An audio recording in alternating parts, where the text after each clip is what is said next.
without the capability for mayhem, you're a potential victim to mayhem. So you need your sword. It should be sheathed, but you need to have it. And it's very frequently the case. If you treat someone with post-traumatic stress disorder, there's two things you have to do. You have to help them develop a very articulated philosophy of evil, because otherwise their brain bothers them over and over and over. Why were you so naive? How did you become victimized? Why were you such a sucker? These are good questions. You don't want to have that happen to you again. You don't want to be exploited twice. Okay, so your eyes have to open up. We know the price of that from the Egyptian myth, right? You come into contact with Seth, what happens? Even if you're a god, you lose an eye. It's no joke, man. It's no joke. And then the cure for that is the movement down into the underworld and the revitalization of the Father. That's the identification with the force that created culture, right? And that then there's you and that together. Then you can withstand malevolence. Maybe you can withstand tragedy and malevolence. And second, they have to learn to become dangerous, because that's the only way out. What's the alternative? They get these recurrent thoughts about their vulnerability in the face of malevolence and their own naivety, because by definition, if someone psychopathic has exploited you, you're too naive. It's a definitional issue. You can say, well, that's no fault of mine. How the hell could I be prepared? Fair enough, man. A perfectly reasonable objection doesn't solve your problem, because it's an eternal problem. If you ask a disagreeable person what he wants, say, or she wants, they'll tell you right away. They know. It's like, this is what I want, and this is how I'm going to get it. But agreeable people, especially if they're really agreeable, are so agreeable that they often don't even know what they want, because they're so accustomed to living for other people and to finding out what other people want and to trying to make them comfortable and so forth, that it's harder for them to find a sense of their own desires as they move through life. And that's not, look, there's situations where that's advantageous, but it's certainly not advantageous if you're going to try to forge yourself a career. That just doesn't work at all. And so, even though on average men and women aren't that much different in terms of their levels of agreeableness by the group, if you go out and you look at the extremes, they're very different. So all of the most agreeable people are women, and all of the most disagreeable people are men. And the thing is, the extremes are often what matter rather than what's in the middle. And so one of the ways that's reflected in society, by the way, is there's way more men in prison. And the best personality predictor of being imprisoned is to be low in agreeableness. It makes you callous.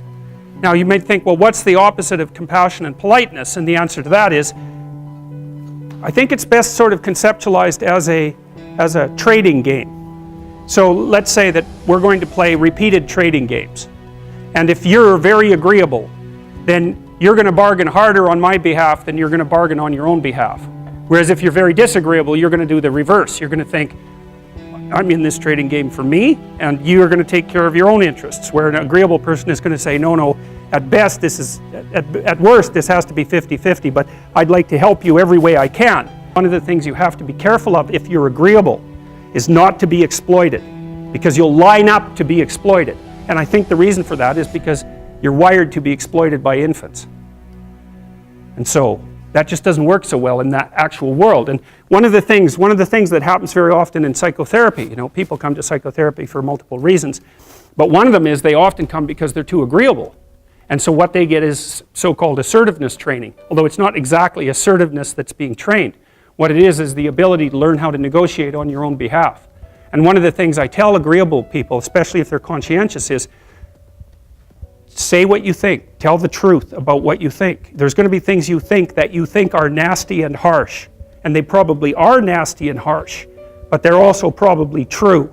And you need to bring those up to the forefront and deliver the message. And it's not straightforward at all, because agreeable people do not like conflict. Not at all. They smooth the water. And you can see why that is in accordance with the hypothesis that I've been putting forward. You don't want conflict around infants. It's too damn dangerous. You don't want fights to break out. You don't want anything to disturb the relative peace. And if you're also more prone to being hurt physically and perhaps emotionally, you also may be loath to engage in the kind of high-intensity conflict that will solve problems in the short term, because it takes a lot of conflict to solve problems in the short term. And if that can spiral up to where it's dangerous, which it can if it gets uncontrolled, it might be safer in the short term to keep the waters smooth and to not delve into those situations where conflict emerges. The problem with that is it's not a very good medium to long-term strategy, right? Because lots of times there are things you have to talk about because they're not going to go away.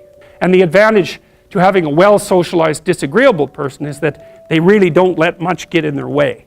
So if you can get a kid who's disagreeable socialized, that person can be quite the creature, you know, because they're very forward-moving in their nature and very difficult to stop. But if you don't get them successfully domesticated, tamed, roughly speaking, by the time they're 4, their peers reject them. And that's a big problem because your job as a parent is to make your child socially desirable by the age of 4. Like you want to burn that into your brain because people don't know that. That's your job. And here's why. It's easy if you think about it carefully. So you imagine you've got a 3-year-old child, so sort of halfway through that initial period of socialization, and you take that child out in public. Okay, what do you want for the child? Who cares about you? What do you want for the child? You want the child to be able to interact with other children and adults so that the children are welcoming and smile and want to play with him or her, and so the adults are happy to see the child and treat him or her properly. And if your child's a horrible little monster because you're afraid of disciplining them or you don't know how to do that properly, then what they're going to do is they're going to experience nothing but rejection from other children and false smiles from other parents and adults. And so then you're throwing the child out there into a world where every single face that they see is either hostile or lying. And that's not something that's going to be particularly conducive to the mental health or the well-being of your child. If your child can learn a couple simple rules of behavior, like don't interrupt adults when they're talking too much and pay attention and try not to hit the other kids over the head with the truck any more than is absolutely necessary, and share and play properly, then when they meet other kids, the kids are going to try out a few little play routines on them, and that's going to go well, and then they're going to go off and socialize each other for the rest of their lives. Because that's what happens, is that from 4 years old onwards, the primary socialization with children takes place among other children. And so if the kids don't get in on that early, they don't move into that developmental spiral upwards and they're left behind. And you can imagine how terrible that is, because a 4-year-old will not play with another 4-year-old who's 2. But a 5-year-old certainly will not play with a 5-year-old who's 2, right? Because the gap is just starting to get unbelievably large. And so the kids start out behind, and then the peers leave them behind, and then those kids are alienated and outside the peer group for the rest of their life. Well, those are the ones that grow up to be long-term antisocial, right? They're already aggressive. It doesn't dip down. Now, what happens to normal boys, roughly speaking? Imagine the aggressive 2-year-old types. They get socialized, so their level of aggression goes down, and then they hit puberty and testosterone kicks in, and bang, levels of aggression go back up. And so that's why males are criminals between the ages roughly of 16 and about 25. So, and it matches the creativity curve, by the way. It's so cool. If you look at the spike of creativity among men, 16 to 25, and it starts to go down, criminality matches that absolutely perfectly. So that's quite cool. So, the testosterone levels raise the average level of aggression among men. It's more dominance than aggression, actually, and testosterone is by no means all bad. And then it starts to decrease at about age 25 or 26, which is usually when men stop staying up late at night, stop drinking as much, develop a full-time career, and take on the burdens and responsibilities and opportunities that are associated with a long-term partner and family. And so, well, so that's the development of what I would call predatory aggression, because I also think that the agreeableness distribution is probably something like predatory aggression versus maternal sympathy. It's something like that. So if you look at other mammals that are predators, because we're predators as well as prey animals, if you look at other animals like bears, the male bear has absolutely nothing to do with the raising of the infants. In fact, the female bears will keep the male the hell away because he's likely to kill the infants and maybe even to eat them. So there's no maternality at all in solitary male mammalian predators. It's really useful to investigate the viewpoints of people who have opposing views to yours, because they'll tell you things. Not only will they tell you things you don't know, they'll also tell you how to see the world in ways that you don't see it. And they'll also have skills that you don't have, that you could develop. So for example, if you're an introverted person, it's very useful to watch an extroverted person, because the extroverted person has ways of being in the social world that aren't natural to you, that you can use to improve your toolkit. And if you're disagreeable, one of the best things to do with disagreeable people, especially if that's alienating them from other people, for example, because it can, you know, people treat you like you're a selfish, arrogant son of a, maybe that's because you are. It's like, okay, so what do you do about that? One of the most promising treatments, let's say, for that is get the person to do something for someone else once a day, just as a practice, and learn how to do it. Maybe you can wake the circuit up, you know, if you think that it's lying dormant in you, which is probably right. You know, I think we have a very wide range of propensities within us. Some are switched on, genetic propensities. Some are switched on, but I think that if you put yourself in the right situation or walk yourself through the right exercises, you can switch some of these other things on as well. But it takes work and dedication and discipline. One of the things that men should do as they mature is transform themselves into monsters, but also become civilized at the same time. And that's exactly what you see in stories like Beauty and the Beast, where the ideal man starts out as a beast and ends up civilized. He doesn't start out as a milksop, wimp sort of character who poses no threat to anyone and then becomes the hero. That isn't how it works, although there are stories of that kind of development. You watch all those rom-coms where there's always kind of a beta male guy who's being real friendly and always failing miserably with the women because basically he's lying to himself and to them. He's a persona, and a persona is the face that you show to the world when you're trying to pretend and to convince yourself and others that you're, I would say harmless, but we could say a good person. But a good person isn't harmless. A good person is capable of,